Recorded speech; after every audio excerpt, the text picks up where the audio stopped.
8월 29일 주일 예배 시작합니다. 우리 다 함께 찬송가 336장 찬양하시겠습니다.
나는 전능하신 아버지 하나님, 천지의 창조주를 믿습니다. 나는 그의 유일하신 아들, 우리 주 예수 그리스도를 믿습니다.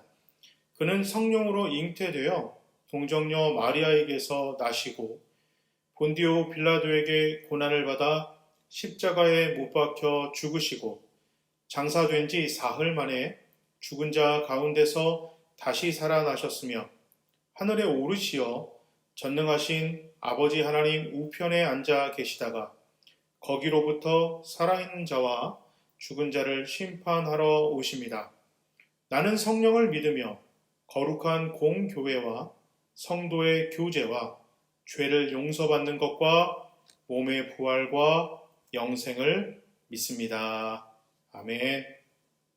교회 소식 전하겠습니다. 금주도 비대면 예배로 드립니다. 어린이 예배, 작년 예배 모두 교회 홈페이지 유튜브로 함께 드릴 수 있습니다. 8월은 계속해서 교회를 위해서 기도하는 달입니다. 교회를 위해서 여러분 계속해서 기도 바랍니다. 공사가 거의 다 마무리되었고 어제 토요일 집사님들, 전도사님 모여서 교회 청소를 했습니다. 도와주신 여러분들 감사드리고 계속해서 교회를 위해서 기도해 주시고 우리 헌금에 특별히 신경 써주시면 감사하겠습니다. 교회 헌금 안내드립니다. 국민은행, 신한은행 계좌로 온라인 헌금 해주시면 감사드리겠습니다. 이 온라인 헌금이 어려우신 분들은 토요일날 교회가 계속 열려 있습니다. 교회에 오셔서 직접 헌금해 주시면 감사하겠습니다. 이 코로나가 계속해서 힘든 시기입니다. 여러분 하루빨리 정상화가 되도록 여러분 우리 모두 기도하고 또 방역에 힘쓰고 우리 열심히 노력하겠습니다. 자, 교회 소식 여기까지 전하겠습니다. 하나님 말씀 보겠습니다. 하나님 말씀은 사도행전 4장 8절부터 17절까지 말씀입니다. 그때 베드로가 성령이 충만하여 그들에게 말하였다. 백성의 지도자들과 장로 여러분, 우리가 오늘 신문을 받는 것이 병자에게 행한 착한 일과 또 그가 누구의 힘으로 낫게 되었느냐 하는 문제 때문이라면 여러분 모두와 모든 이스라엘 백성은 이것을 알아야 합니다. 이 사람이 성한 몸으로 여러분 앞에 서게 된 것은 여러분이 십자가에 못 박아 죽였으나 하나님이 죽은 사람들 가운데서 살리신 나사렛 예수 그리스도의 이름을 힘입어서 된 것입니다. 이 예수는 너희들 집 짓는 사람들에게는 버림받은 돌이지만 집 모퉁이의 머릿돌이 되신 분입니다. 이 예수밖에는 다른 아무에게도 구원은 없습니다. 사람들에게 주신 이름 가운데 우리가 의지하여 구원을 얻어야 할 이름은 하늘 아래에 이 이름밖에 다른 이름이 없습니다. 그들은 베드로와 요한이 본래 배운 것이 없는 보잘것없는 사람인 줄 알았는데 이렇게 담대하게 말하는 것을 보고 놀랐다. 그리고 그들은 그 두 사람이 예수와 함께 다녔다는 사실을 알았지만 병 고침을 받은 사람이 그들 곁에 서 있는 것을 보고는 아무 투집도 잡을 수 없었다. 그래서 그들은 그 두 사람에게 명령하여 의회에서 나가게 한 뒤에 서로 의논하면서 말하였다. 이 사람들을 어떻게 하면 좋겠습니까? 그들로 말미암아 기적이 일어났다는 사실은 예루살렘에 사는 모든 사람이 다 알고 있고 우리도 이것을 부인할 수 없습니다.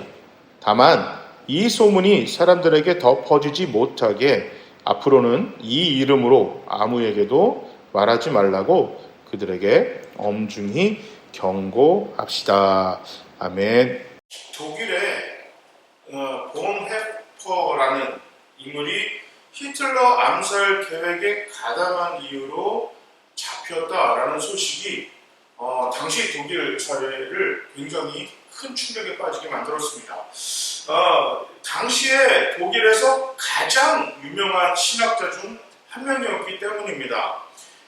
독일 교회가 그 당시 어땠냐면 히틀러의 협박과 회유로 인해서 유대인을 향한 학살, 그 다음에 전쟁에 대해서 대부분 지지를 하거나 침묵을 하고 있었습니다. 자, 불의에 타협한 교회, 불의를 보고도 모른 척하는 교회 모두를 비판했던 본헤퍼는 이게 그 히틀러 암살 시도를 했다는 제목으로 잡히기 전까지 독일 정부의 굉장히 눈의 가시였습니다. 안타깝게도 이것은 누명은 아니었습니다. 본헤퍼가 더 큰 악을 제거하기 위해 자신은 악을 선택했다 이렇게 고백했기 때문입니다. 감옥에 갇힌 그는 사형을 당하기 직전까지 생각하고 기록하기를 멈추지 않았습니다. 공포와 두려움에 사로잡혔던 시간에서 그는 계속해서 시를 쓰고 그 다음 편지를 쓰고 자신의 신학적인 생각을 저술하기 시작했습니다. 감옥에 갇히기보다 감옥에 갇힌 후에 그가 저술한 신학 저서들이 훨씬 더 깊어졌고 울림이 있었습니다. 교회가 사회의 문제에 접근하는 방법, 그렇게 해야만 하는 이유, 또 기독교인으로서 세상의 불의에 맞서는 자세 등 그의 옥중서신은 신학을 공부하는 학생들, 지금까지도 꼭 읽어야 하는 필독서 중에 하나입니다. 우리나라도요, 정치적으로 암울했던 또 사회적으로 탄압과 독재와 군부의 어떤 그런 불법이 횡행하던 70년대, 80년대에 이 본헤퍼가 쓴 저술은 신학교뿐만 아니라 많은 대학생들이 읽었던 유명한 저서이기도 합니다. 자, 오늘 본문으로 돌아가서 그 당시 종교 지도자들은 베드로와 요한을 감옥에 묶어두기만 하면 복음을 받을 수 있을 거라고 생각했습니다. 어떻게 보면 복음보다는 사실, 진실을 덮으려고 했습니다. 그러나 베드로와 요한은 감옥에 갇혔으나 자유로웠습니다.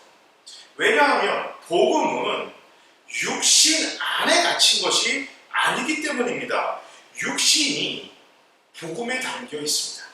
그래서 베드로와 요한은 복음을 전하다가 감옥에 갇혔지만 그들이 복음을 전하는 열정은 그 누구도 꺾을 수 없었습니다.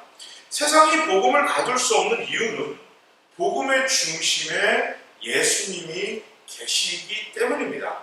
이 세상 그 누구도 그 무엇도 예수 그리스도를 가둘 수 없습니다.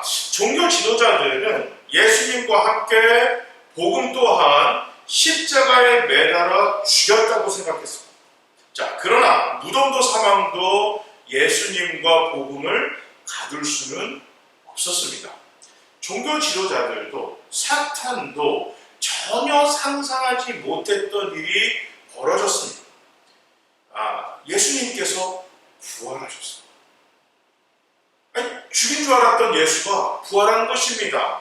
자, 그러나 종교 지도자들은 예수님의 부활을 덮었습니다. 자, 세상의 흔한 권력자들이 그랬듯이 자신들의 불법과 함께 진리를 덮으려고 했습니다.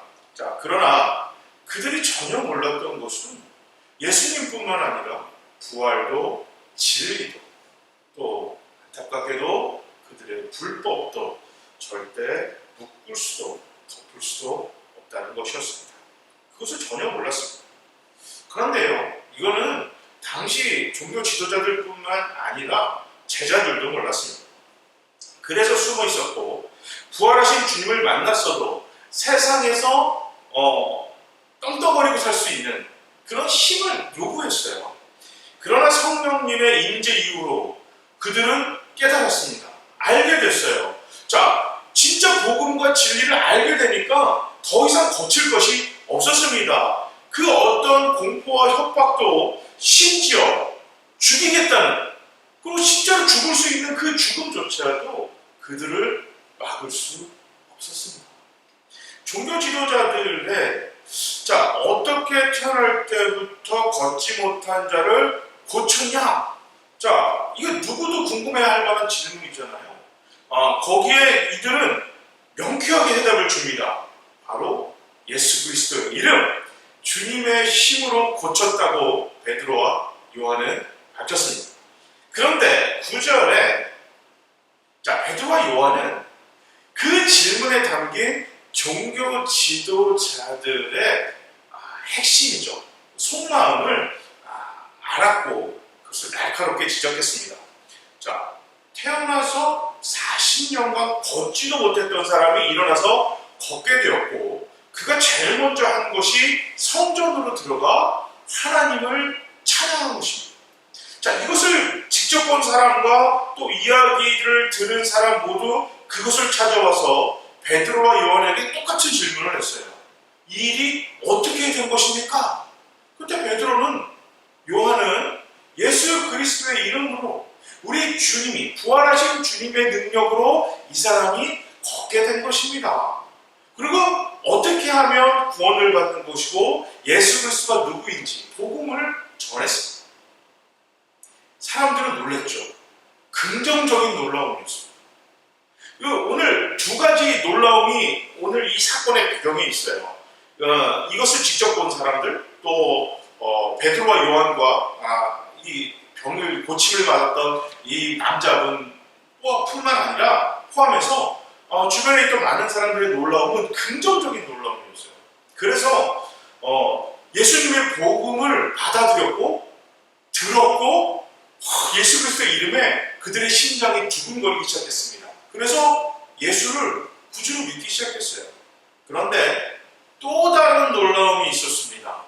이것은 바로 오늘 이 회의를 주관하고 베드로와 요한을 감옥에 가두었던 종교 지도자들이었습니다. 그들의 놀라움은 부정적인 놀라움이었습니다. 두려움이었습니다. 자, 예수의 이름으로 병자를 고쳤다는 이유로 베드로와 요한을 감옥에 가뒀습니다. 그리고요, 병자를 고쳤다고 신문을 하고 있습니다. 아니, 이게 말이 안 되잖아요. 40년간 걷지도 못한 사람을 고쳤습니다. 그러면 당연히 기뻐하고 축하하고 잘했다고 상 주고 칭찬해야 될 만한 일인데, 그것 때문에 지금 이들을 감옥에 가두고 신문하고 있습니다.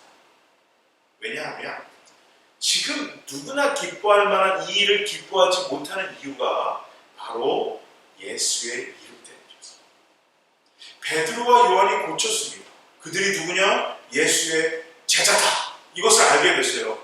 뭐라고 하든 어떻게 고쳤다고 그 사람들이 얘기하느냐? 예수의 이름으로 고쳤다고 합니다. 난리가 난 거죠. 베드로와 요한은 10절에 너희가, 종교 지도자들 보고 딱 지적하죠. 그러니까 그들이 질문이 너희들 이 사람 어떻게 고쳤어? 그러니까 그 질문에 담긴 뜻을 알았다고 했잖아요. 아, 두려운 것이구나. 너희가 저지른 불법이 드러날까봐 겁나는구나. 거기서 베드로가 바로 돌직구를 날립니다. 아주 묵직하게 날리죠. 10절에 너희가 십자가에 못 박아 죽였으나 부활하신 예수 그리스도의 이름이, 그의 능력이 이 사람을 고친 것입니다. 이렇게 당당하게 밝히고 있습니다. 그러면서 11절에 여러분들이 버렸잖아요. 그 버린 돌이 오히려 이스라엘을 구원하고 지탱하는 머릿돌이 되어서 돌아왔습니다. 이렇게 말합니다. 그리고 12절에 구원은 오직 예수 그리스도밖에 없음을 선포하고 있습니다. 감옥에 가두고 협박하면 덮어질 이름이고 복음이라고 진리라고 생각했습니다. 그러나 감옥에 가두기만 하면 복음이 덮이리라 생각했던 종교 지도자들은 감옥에서 불러낸 베드로와 요한을 만나고 더 당황하기 시작했습니다. 유대인들의 지혜서라고 불리는 탈무드에 절대 덮어둘 수 없는, 숨길 수 없는 세 가지를 소개합니다. 첫 번째, 재채기고, 두 번째는 가난이고, 세 번째는 사랑입니다. 재채기는 참을 수가 없죠. 그래서 이제 이거는 덮어둘 수 없고 감출 수 없다. 두 번째, 가난. 참 슬픈 얘기지만 가난은 잠시 동안은 숨길 수 있지만 결국은 감출 수 없다, 이렇게 얘기하고요. 그리고 마지막으로 사랑입니다.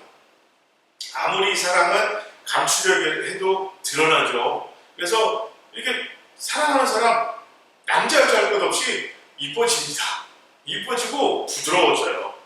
미국의 유명한 사회학자 제임스 카터는 사랑을 숨기는 것은 하나님이 인간을 만드실 때 애초에 그 능력을 집어넣지 않았다, 이렇게 얘기해요. 그러니까 인간은 사랑을 숨기는 게 불가능하다, 그렇게 그가 얘기할 정도로 사랑을 숨길 수 없다, 이렇게 얘기합니다. 사탄은 무덤에 예수님과 함께 우리를 향하신 하나님의 사랑을 묻으려고 했습니다. 사랑이 실패했다, 사랑이 죽었다, 이렇게 하려고 했습니다. 그러나 죽음도 위대하신 하나님의 사랑을 결코 감출 수 없었습니다. 죽으신 예수 그리스도는 부활하셨고 살아서 제자들에게 나타나셨고, 그 복음이, 살아있는 복음이 사람들에게 퍼졌고, 지금 우리가 그것을 믿고 있고, 그리고 우리 손에 그 복음을 들고 우리의 삶으로 그 복음을 전하고 있습니다. 하나님의 사랑이신 예수 그리스도를 그 무엇도 감출 수 없었습니다. 이 위대하신 예수님을 향한 우리의 믿음도 가둘 수 없습니다. 자, 유대인 관원들, 이 종교 지도자들은 베드로와 요한이 예수님의 부활하심을 증거하는 것을 금지시켰습니다. 그거 하지 마라. 물론 당시 종교 지도자들 중에는 사도 바울처럼 예수님을 진짜 이단의 괴수라고 믿고 있는 사람도 있었어요. 그러니까 모두 다 예수님을 메시아로 믿는 것이 아니라 예수는 이단이다, 괴수다, 이스라엘을 위해서, 하나님을 위해서 예수를 처단해야겠다라고 생각한 사람도 있었습니다. 하지만 그들은 정말 소수였고 예수님을 십자가에 못 박아 죽이기로 그렇게 그 모략을 짜고 계략을 짰던 사람들은 그렇게 생각하지 않았어요. 자, 오늘 본문에 나오는 종교회의를 주관하는 이 사람들 대부분은 자신들의 권력을 유지하기 위해서 예수님을 정치범으로 누명을 씌워서 죽인 것입니다. 그래서 그들이 가장 두려운 것은 예수님이 부활했냐? 예수님의 복음이 진짜인가? 예수의 이름이 이 지금 병자를 고쳤는가? 이거에는 진짜 관심이 없습니다. 이 사람들의 질문은 무엇이냐? 자신들이 불법이 세상에 드러나는 것. 이것이 두려웠어요. 예수의 이름으로 고쳤다. 십자가의 죽음으로써 예수를 십자가에 죽임으로 종교 지도자들, 정치 지도자들, 로마의 이 지금 모든 힘을 갖고 있는 그것을 지키고 다스리는 총독들 할 것 없이 많은 사람들은 그냥 이 사건을 덮인 사건, 불법으로 권력으로 힘으로 덮어버렸습니다. 그래서 더 이상 예수는 끝났다고 생각했는데 어느 날 갑자기 예수의 이름이 다른 것도 아닌 예루살렘 성전에서 등장했습니다. 40년간 걷지 못하던 자, 그들 다 알고 있는 사람이에요. 워낙 유명한 사람이니까. 항상 거기 가면 구걸하던 자. 그런데 그가 걷기 시작했다는 거. 다른 사람도 아니고 그 누구도 아닌 예수의 이름으로 그가 고침을 받았다. 40년간의 불치병이 고침을 받았다. 이 사건이 결코 그들은 기뻐할 수 없는 사건이었던 거죠. 그냥 지나가던 선지자가 또 어떤 사람이 갑자기 고쳤다 이랬다면 칭찬하고 기뻐했을지 모릅니다. 허나 하필 예수의 제자들, 예수의 이름으로 그 사람을 고쳤다. 이들은 두려웠던 것입니다. 자신들의 불법이 드러나서 사람들에게 자신들이 갖고 있었던 손에 움켜쥐고 있던 이 권력과 모든 사회의 힘이 고스란히 빼앗길까 그들은 무서웠습니다. 병을 고치고 복음을 전하는 예수의 제자들이 혹여나 자신들의 불법을 알고 사람들에게 밝힐까 전전긍긍했습니다. 이상하잖아요. 고쳤습니다. 병을 고치고 예수의 이름을 얘기한 건데 너희들 어디 가서 이거 얘기하지 마. 이 사건을 그냥 덮어. 두 번 다시 얘기하지 마라. 협박하고 있습니다. 혹여나 이들의 입에서 자신들의 불법이 드러날까 무서웠기 때문입니다. 그러나 그들은 여전히 모르고 있습니다. 복음은 불법을 밝히는 역할이 아니라 불법에 잡힌 자들을 오히려 자유롭게 만들고 죽음에서 생명으로 옮기는, 사람을 살리는 역할이라는 것을 전혀 깨닫지 못하고 있었어요.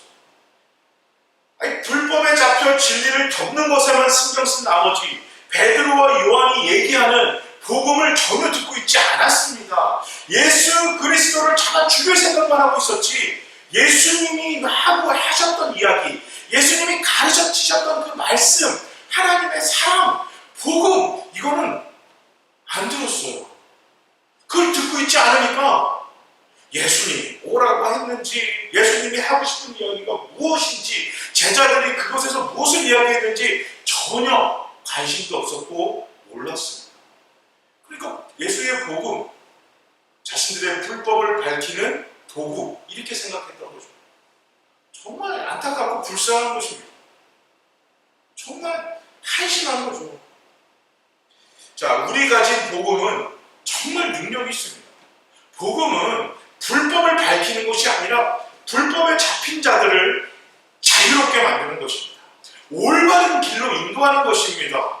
죽어있는 사람을 하나님의 자녀로, 생명의 자녀로 옮기는 것이 바로 복음이 가진 능력입니다. 복음은 사람을 지적하고 사람을 정죄하고 규탄하는 것이 아니라 사람을 위로하고 살리고 그에게 자유를 주는 것이 바로 복음입니다. 그래서 우리들은 갇혀도 복음은 절대 갇히지 않습니다. 감옥에 들어가서도 웃을 수 있었고 매를 맞으면서도 찬양할 수 있었던 것은 복음은 사람을 살리고 위로하고 자유를 주는 것이기 때문이었습니다. 복음은 감춰지지 않습니다.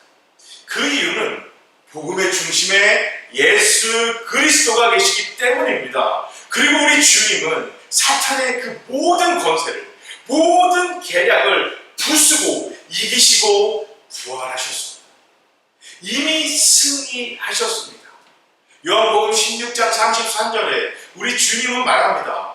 그렇게 말씀하셨어요. 너희가 복음 때문에, 예수 그리스도의 복음을 전하는 것 때문에 세상으로부터 고난을 받을 것이다. 그러나 절대로 두려워하지 말아라. 예수님이 내가 세상을 이미 이겼다. 아멘. 아멘.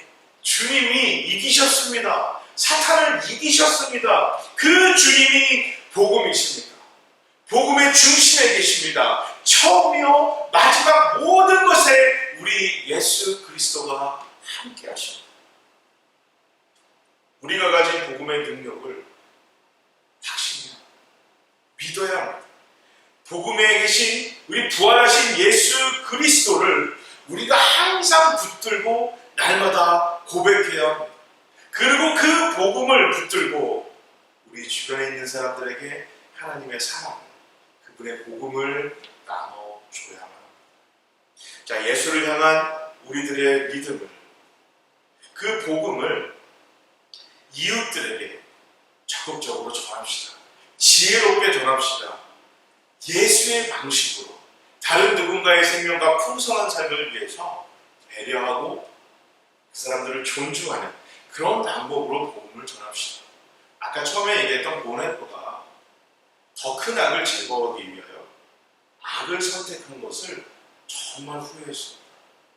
결국 그 방식 또한 예수의 방법이 아닌 세상의 방식이라는 것을 감옥에서 깨달았습니다.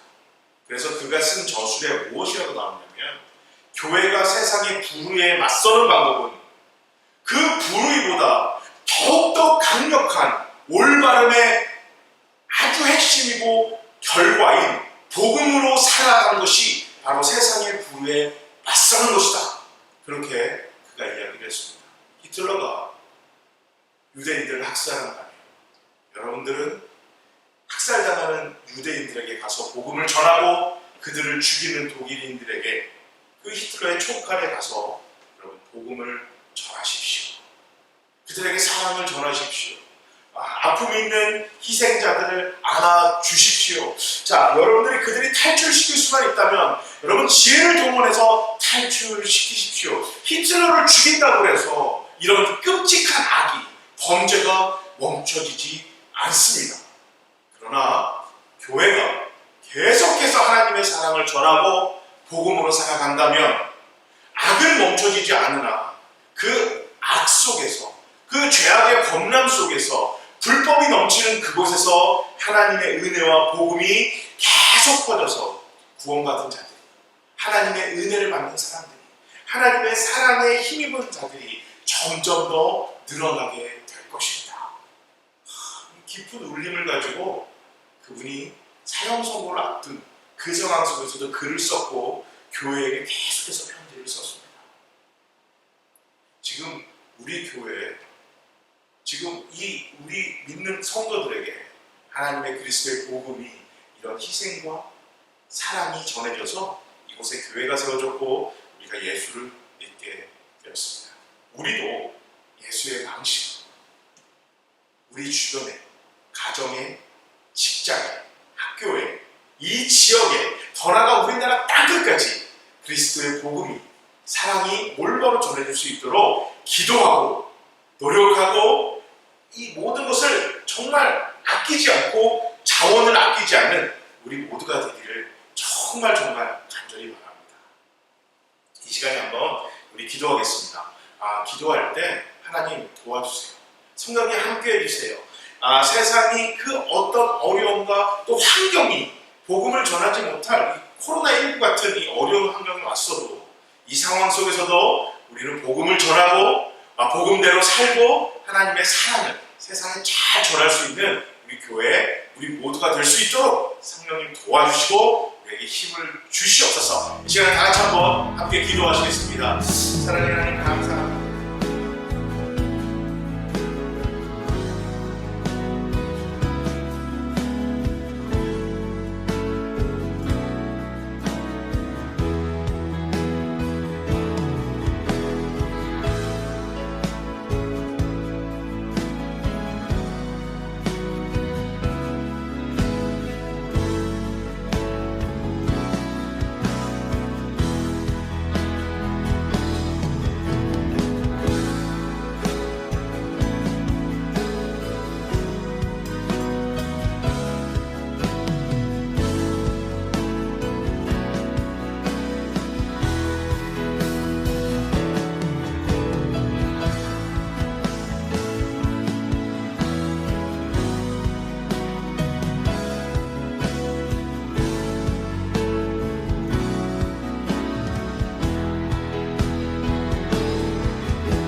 주님 감사합니다. 세상과 전혀 다르지 않던 저희를 먼저 사랑해 주셔서 감사드립니다. 구원의 복음을 만나게 하시고 붙들게 하셔서 감사드립니다. 우리가 주님의 은혜로 구원을 받았듯이 우리도 복음을 전하며 주님의 은혜를 전하겠습니다. 복음의 능력이 우리 교회와 우리 모두에게 전달될 것을 믿습니다. 우리 가정, 직장, 학교, 사회, 그리고 이 나라 땅끝까지 주님의 복음이 전해지도록 기도하고 노력하며 자원을 아끼지 않겠습니다. 성령님, 우리의 믿음을 도와주시고 필요를 채워주시기를 간절히 바라고 있습니다. 힘들고 어려움 중에 하나님께 예물을 드렸습니다. 경제적 어려움 속에서도 헌금을 한 당신의 자녀들을 축복해 주시옵소서. 재정이 어려운 당신의 자녀들과 특별히 교회를 도와주시고 축복해 주시옵소서. 주님, 귀하게 드린 헌금 더욱더 귀하게 쓰도록 주여 도와주시옵소서. 복음을 위하여 우리 물질이, 우리 교회의 헌금이, 재정이 정말 넘치게 사용되어질 수 있도록 하나님 도와주시옵소서. 이 고통스러운 어려운 상황이 하루속히 끝나게 하시고 당신의 자녀들과 교회를 도와주시고 주님의 위로와 축복을 넘치게 부어주시기를 간절히 바랍니다. 여호와는 우리에게 복을 주시고 우리를 지키시기를 원하며 여호와는 그의 얼굴을 우리에게로 비추사 은혜 베푸시기를 원하며 여호와는 그 얼굴을 우리에게로 향하여 드사 평강 주시기를 간절히 원합니다. 아멘.